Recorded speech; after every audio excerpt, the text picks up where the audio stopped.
Welcome back to another news video. This week we're talking about the inevitable delay we saw coming for Marathon, the stellar release of Stellar Blade on PC, as well as another release in Dune Awakening, seeing mixed success. Plus, we've got a bonus round covering Doom: The Dark Ages receiving a path tracing update, Borderlands 4 not costing $80, and more.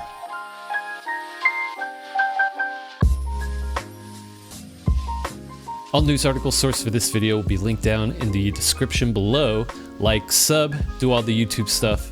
Let's get into it. This comes straight from Bungie. Bungie has officially delayed Marathon. Originally scheduled to release September 24th, Bungie has acknowledged that they need more time to deliver a true Marathon experience. According to their official post, the decision to delay was heavily influenced by strong and clear player feedback received during the public reveal as well as the alpha playtests. Additionally, alpha tests have helped refine the game's focus on survival under pressure, in-game mysteries, raid-like endgame challenges, as well as Bungie's signature FPS combat. Future development will concentrate on strengthening the survival elements, making AI combat more challenging, introducing new loot and dynamic events, enhancing combat tension and strategy, and wait, there's more.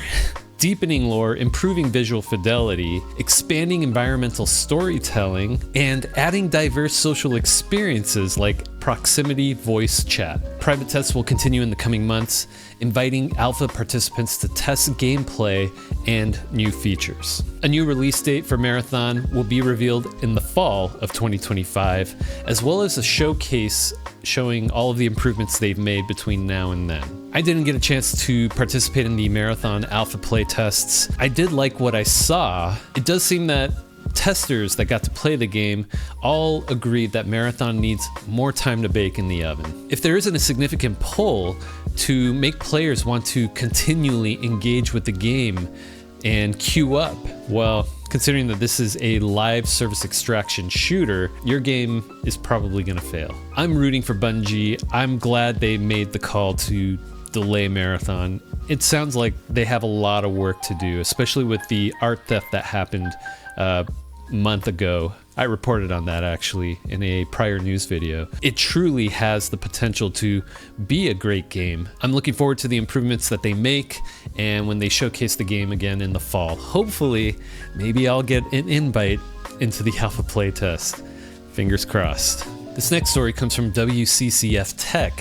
Stellar Blade's launch on PC has sold over 1 million units within 3 days of its launch. This makes it PlayStation's most successful single-player PC port to date, surpassing games like God of War and Ghost of Tsushima. As of the recording of this video, Metacritic score on PC is actually higher than on PS5, sitting at an 84 versus an 81. It is also rated as very positive on Steam. This rapid PC success has pushed the game's total sales across all platforms past the 3 million mark.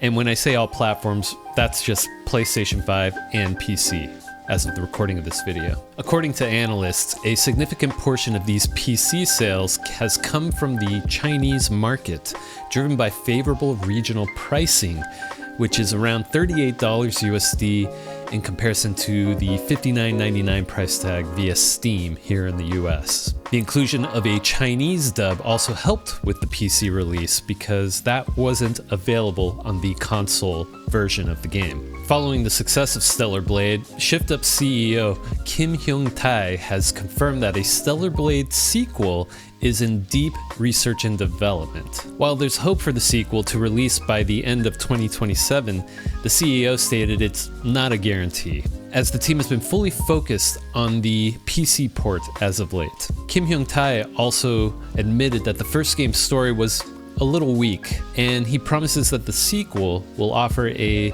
much richer and more complete narrative compared to the first. It's great when a brand new IP succeeds. I haven't played Stellar Blade yet. It is on my wish list. I am actually looking forward to digging in and playing the game for myself. I'm just waiting for a really good Steam sale, to be honest.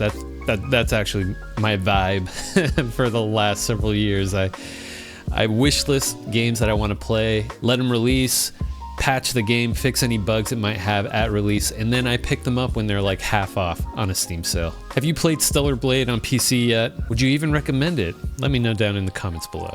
Dune Awakening has released on PC, PlayStation 5, and Xbox Series X and S, and it has been doing quite well. Metacritic reviews are currently averaging at an 80, though there isn't enough data coming from the console side of things as of the recording of this video. Steam ratings currently have it at a very positive.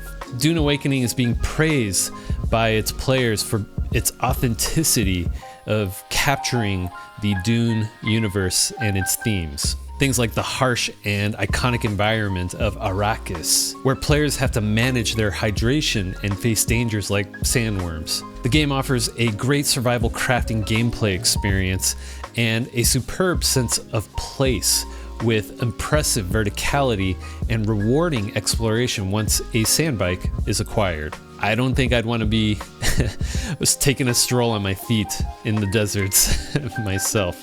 There's also a significant potential for player-driven politics in the deep desert, where powerful guilds can influence the world through decrees. That said, some of the cons, the game does suffer from slow pacing in its early hours, and it is being criticized for dull, unengaging combat with slow attacks and clunky weapon swapping. Players have also been encountering a troublesome UI, making navigation and crafting a little difficult, along with inventory issues due to an over-reliance on tools needed in the game. There's a quote from Games Radar that I got.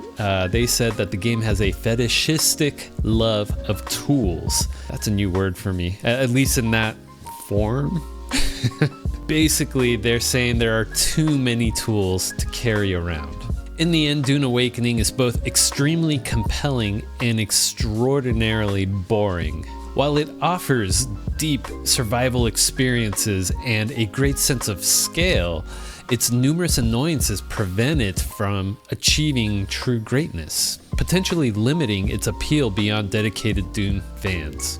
I'd say don't focus too much on those negative criticisms. These sound like things that can easily be patched by the developers, which they've been working really hard to patch the game. Players have responded with feedback in regards to bugs they've discovered and balance issues, and the devs are working around the clock to address those things. The developers at Funcom are quite experienced in this genre. Another survival MMO they created was called Conan Exiles, and at launch, it also had its issues. I think it's unavoidable when it comes to these MMO type of games, but they did manage to turn it around, and the game is a solid experience. Just some launch woes really, otherwise this sounds like a banger of a game, and if you're into survival MMOs, you might want to check it out. Alright, that's a wrap for our main news stories of the week, but hang tight because we've got a bonus round coming up with some quick fire news to wrap it all up. Also, if you're enjoying this video, consider supporting my channel by subscribing. And hey, while you're at it, maybe hit that like button too. It really means a lot to me, and I greatly appreciate it, so thank you. Doom: The Dark Ages has received a beta patch that introduces path tracing into the game. Path tracing significantly enhances the graphics, in particular, more realistic lighting, shadows, and reflections. Enabling path tracing, though, can be a huge hit on performance for probably most PCs. From the reporting that I saw over at PC Gamer, the RTX 5070 sees a 39% average frame drop, and an RTX 4080 Super drops in performance by 44% at 4K resolution. So yeah, if you have an older card, that performance hit is going to be even more significant. The article concludes that enabling path tracing is only truly worthwhile if you are a user with a high-end graphics card, and specifically the RTX 50 series cards in particular. Path tracing as a graphics setting is still considered a feature primarily for the most expensive setup. And also don't stress that your PC can't run the game with path tracing enabled. The base game and its ray tracing is still a beautiful game to experience, and additionally, quite the technical achievement by id Software. This comes from DSO Gaming.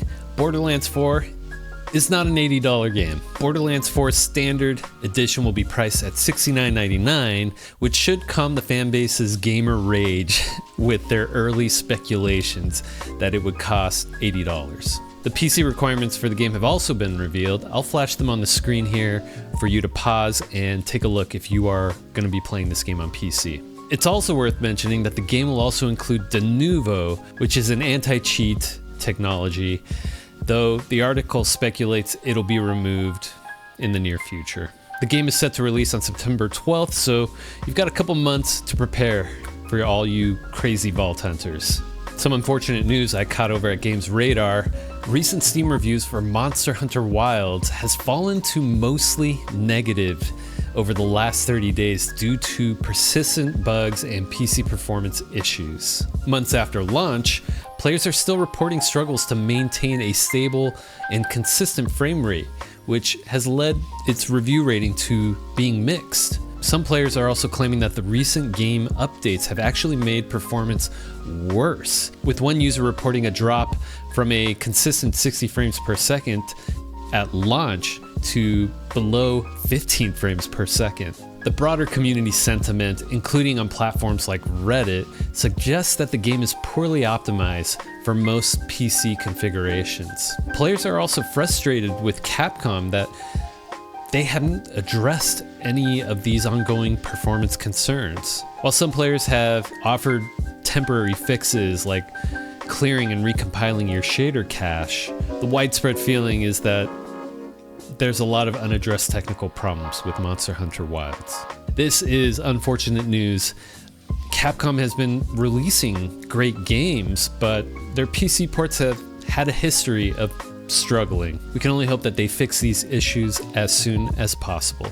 So MindsEye, it's not looking good. As of the recording of this video, Metacritic average is currently sitting at a 36, and Steam reviews are mostly negative. IGN's review of MindsEye describes it as an overly ambitious and unfinished project marred by significant issues. Despite its flaws, the game is credited for its credible near-future setting, impressive and practical vehicle designs, and genuinely good car handling. Visually, it can look stunning when performance is stable, that is. Unfortunately, there are major flaws though. The game suffers from drastically uneven frame timings, so performance even on a high-end PC is terrible. You'll experience choppiness, blurriness, and frame rate fluctuations. The combat is also criticized as being plain and boring, and the enemy AI is pretty bad. Mission designs are also dull, rigid, and restrictive. The open world as well serves largely as a backdrop with little reason to really go out and explore. And exploration is actually often discouraged. The post-campaign free roaming mode is mentioned as being sort of pointless and unfinished, lacking direction and purpose. It's also missing a lot of genre staples like carjacking. I try to be optimistic on this one in the past, sort of a wait and see how the launch goes, but unfortunately it's best to maybe wait for this game to get fixed potentially, and even then maybe even wait for a bargain sale. This last story comes from PC Gamer.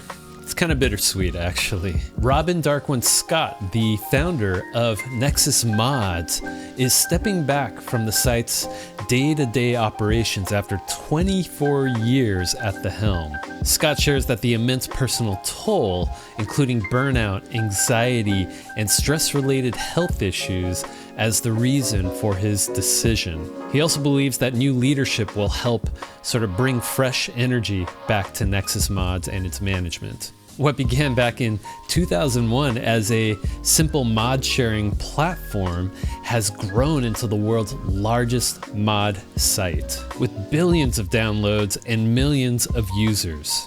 Ownership of Nexus Mods has been transferred to Foldianho and Rapsack. I apologize if I mispronounced those, but they will be serving as the new co-leaders. Both of them have deep roots in gaming, tech, and truly care about the site and maintaining its community, according to Scott. Scott also emphasized that the core principles, being community first and mod author focused, will remain unchanged, and the existing team of 40 will continue their work. This article made me feel really old. 24 years since Nexus Mods first opened its site. Pour one out for Scott. He did a great job managing the site and keeping the site going for so long. I'm actually real happy that the site isn't dead. I guess we'll see how these two new leaders will manage the site. They say they're not gonna monetize it or anything, but I mean, look what happened to Discord over time, right? Anyhow, long live modding. And that's a wrap for this week's news. Got any thoughts on any of these stories that I've shared with you? Leave a comment below. I'd love to hear what you have to say. If you enjoyed this video, hit that like button, share it with friends, and subscribe for more great gaming content.